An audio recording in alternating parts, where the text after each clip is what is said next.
In 15 minutes on BBC One, we begin the second showing of the award-winning five-part serial Shogun, starring Richard Chamberlain in the story based on the experiences of the Elizabethan sailor who became the only non-Japanese samurai. High adventure, mystery, intrigue and romance in Shogun in a quarter of an hour. And now it's 2 minutes past 9, and for the news and sport, we join Jan Leeming and Mark Austin.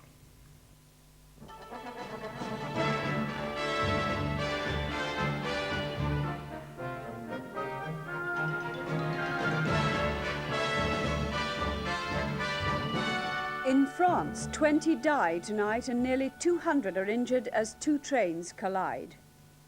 The Dallas air crash, lightning could have been to blame. In the test, Gatting gets his 100 at last.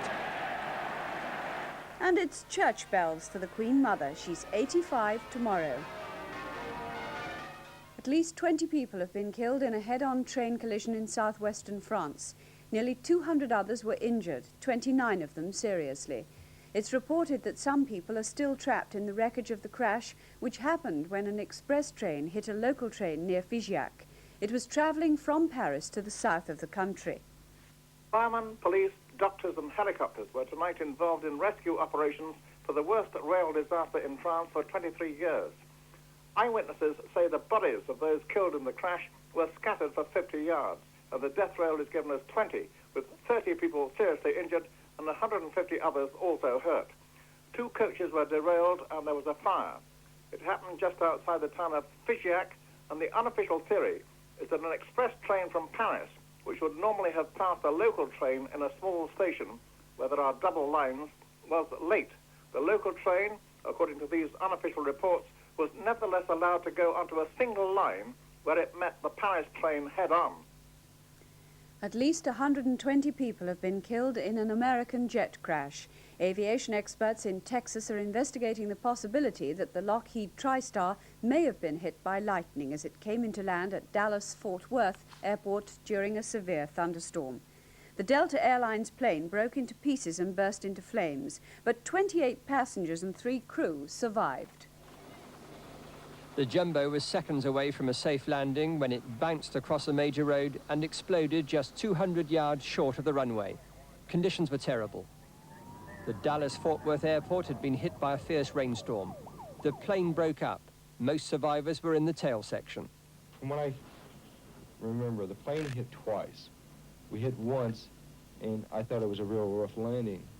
But at the same time, I realized that it was too soon to be hitting the landing, you know, to be on the runway. And then we hit, and then we hit again.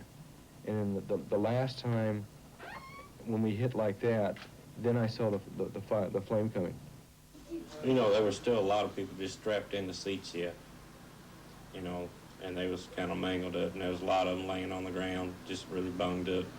Parts, you know, it wasn't all together, no parts of the arms or legs were missing and everything. It was a very gruesome sight.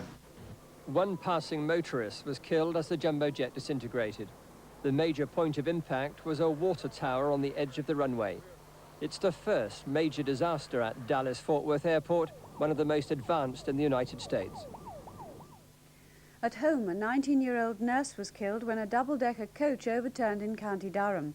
50 other people were hurt, many seriously. The accident happened on the southbound carriageway of the A1M, close to the Bradbury interchange. Police who've begun an investigation into how the crash happened are tonight checking eyewitness reports that the coach overturned after swerving to avoid a sheep. It's believed at least one of the animals wandered onto the motorway from nearby fields. The crash happened about 9:30 this morning, as 51 people, including 2 drivers and a hostess, were travelling to London. Some of them were on the first leg of a holiday journey to Yugoslavia. They were ferried in a fleet of ambulances to 2 hospitals.